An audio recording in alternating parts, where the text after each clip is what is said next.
Resident Evil is such a massive franchise that throughout the decades of its existence, it's had 60 plus games in its series. So it only makes sense to me that for a series like Resident Evil, for it to go as long as it has, well, a few games are bound to slip through the cracks. What's up, Danksters? Thanks for tuning in to a brand new video of mine, and today I want you to join me as we go through a couple of the lost and canceled Resident Evil games. Yeah, so unsurprisingly to a lot, I'm sure, Resident Evil is no exception when it comes to having canceled games. We're going to be looking at 3 today, and we're going to be discussing them in the order that they would have came out. With all the pleasant introductions out of the way, why don't we just hop right into it with our first game, that being Resident Evil 1 on the Game Boy Color. So the story behind this is that Capcom approached a British studio known as HotGen to develop the Game Boy Color port sometime in early 1999. With a push to release that autumn, HotGen wanted to make it as close to the original Resident Evil 1 as possible, being really ambitious for the time. However, working on the port proved to be difficult, especially when trying to replicate the pre-rendered backgrounds into 8-bit, which ended up causing multiple delays to the game. HotGen was hoping that they could make a March 2000 release, but they've already blown through so many delays that Capcom would just end up canceling the project altogether. But since that cancellation, 2 builds have released of this game online, and you'll want to be careful which build you get, because one is a lot more unfinished than the other. The more unfinished one only allows you to play as Chris, so I guess I don't have that one because clearly you can see in my footage that I'm playing as Jill. And well,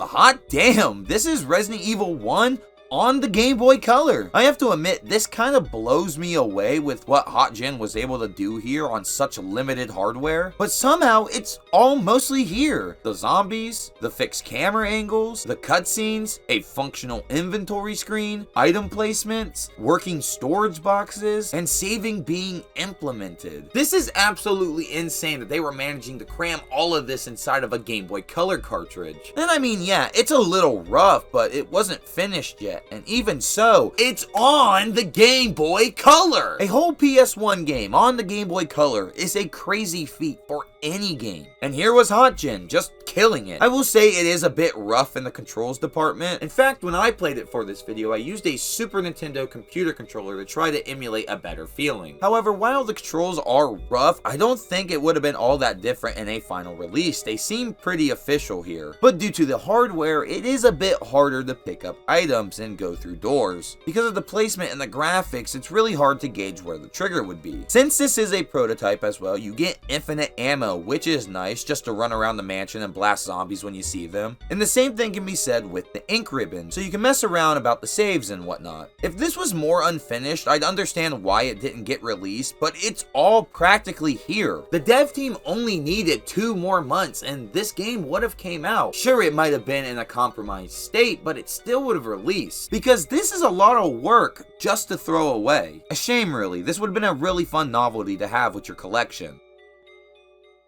Resident Evil 0 is one of the few Resident Evil games that I don't really come back to. Releasing on November 12, 2002 on the Nintendo GameCube, I know some do enjoy Resident Evil 0. I think the general consensus, though, is that it's a pretty mid game. But a real interesting thing to me about Resident Evil 0 is that the GameCube wasn't the console it was intended to release on. No, that honor would go to the Nintendo 64. Yeah, Resident Evil 0 was originally supposed to be a Nintendo 64 exclusive. During Tokyo Game Show 2000 and E3 2000, Capcom would show up with playable builds. Footage online did show people back in the day filming the screen to show that Resident Evil 0 was on the N64. However, in 2016, to promote the Resident Evil 1 and Resident Evil 0 remasters, Capcom did show off the Nintendo 64 build. And looking at any footage of this game, you can see that it looks very similar to Resident Evil 2. In fact, some elements are straight lifted from that game, like sound effects and its inventory screen.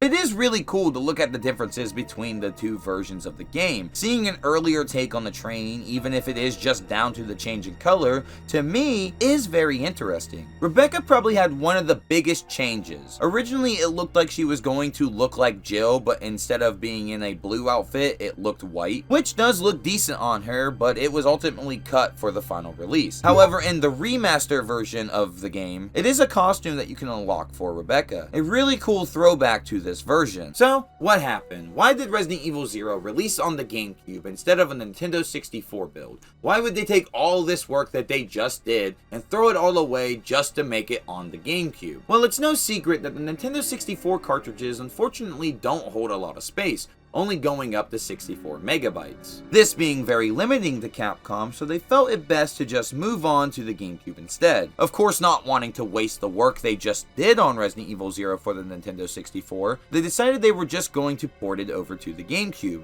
But unfortunately, it doesn't really work like that, and none of their work was compatible, causing them to have to restart the entire project from scratch. And, well, the rest is history. 2002 would come along and we would all get the version of Resident Evil 0 that we know today. A sad reality for Resident Evil 0 for the Nintendo 64 is that a build of it has never leaked to the internet. And given this franchise's track history with leaks on the internet, that really surprises me. I mean, we got Resident Evil 0.5, we got Resident Evil 1.5, we got Resident Evil 1 for the Game Boy Color, and we have the next game that I'm going to talk about. But Resident Evil 0 and Resident Evil 3.5 by extension, but if you want to know all about Resident Evil 3.5, I just made a video on that, and I highly recommend you check that out. And with that, Resident Evil 0 for the Nintendo 64 and Resident Evil 3.5, the Castle/Fog version, are highly sought after builds, and I'm just surprised that none of them have leaked online yet.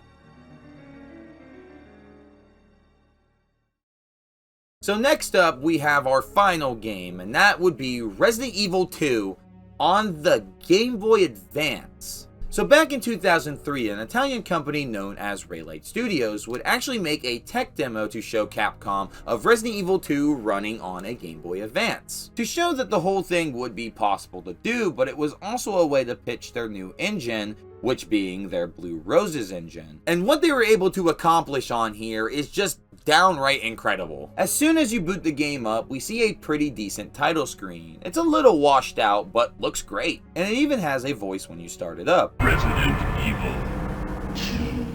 Plus a full narration of the opening story. In suburb called Raccoon. It was later revealed that the terrible disaster had been caused by the T virus. The voices do cut off a bit early, but it's not that big of a deal for a tech demo. Then we are immediately in, and wow, this looks great. Then Leon starts to move. Oh, well, that is a very interesting walk cycle. However, pushing forward, it seems like there are no zombies, but if we just go down the road a bit further, some do pop up. This was most likely just to get people used to the controls and not be overwhelmed immediately, because zombies do spawn on the beginning screen of Resident Evil, and you trying to figure out the controls just being bombarded by them, I can imagine frustration would ensue. But the zombies look and act like zombies, and they're actually killable and do bleed out in this build. They even implemented the inventory screen in this demo, which looks pretty faithful to the PlayStation 1 original. Unfortunately, this demo is really short. It's the first street you start on, then running to Kendo's shop, which does have a door animation, by the way, but it just skips the entire shop, putting you right outside out back where the basketball court is. And there are some zombies here that you can fight, but entering the basketball court door, the demo ends. Unfortunately, around this time, Capcom wasn't too keen on porting their games over to the Game Boy Advance. Not having any faith in the system, they just decided to reject it and cancel the game as a whole. Just like Resident Evil 1 for the Game Boy Color, this tech demo is playable, and it's on the internet somewhere if you're interested. What Raylight Studios was able to achieve here is very commendable. It's just super ambitious for something like this to be a thing, and to a certain degree, it could have worked. If you run through this demo, it will take you no more than 3 minutes. But just be careful not to go too fast because the camera does get stuck in places. It is a little glitchy, but that's to be expected considering it's just a tech demo. Honestly, with a bit more polish, this is one of those things where I would just love to have seen what a couple more months would have done to it. It seemed like Raylight Studios really knew their way around the Game Boy's hardware, and this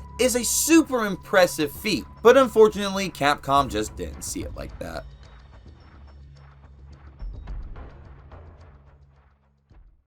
And now, we've come to the end of the video. Now I know there are a lot more cancelled and lost Resident Evil games out there. Like for example, Resident Evil 0.5 and Resident Evil 1.5. Those being like 5 to 6 hour games because the builds of those are like 70% done.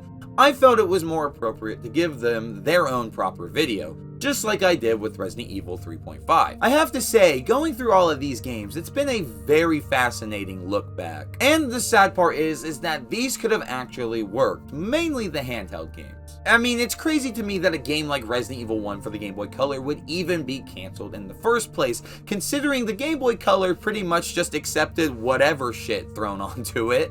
Those goddamn deadlines, man. But Danksters, with all that said, what do you guys think about these cancelled and lost Resident Evil games? Would you have preferred them to come out, or do you not care either way? Please let me know in the comments down below, and I'll get to you when I get to you. And after you get done comment, can I get you to go to the description where all my socials and my Discord and Patreon will lie at. You can join those if you want and go follow me on those platforms if you so desire. But if anything, can I get you to hit that subscribe button and the bell for post notifications, because I wouldn't want you to miss a single upload of mine, and it would take like 10 seconds. And hey, best of all, it's free. And if you're watching this on a phone, can I get you to hype this video? I'm still not sure what that means, but if it means that you're going to push my video out there a bit more, hey, please do that. It's another free thing that you could do, and I would greatly appreciate it. Alrighty guys, you have been loving the Resident Evil content recently, so I've been wanting to make more and give you more of it, and I hope this video has been enough to satisfy you until my next one. But until then guys, just remember, you're not going to get this kind of content anywhere else, and you want to know why? Because that's the Dankers difference.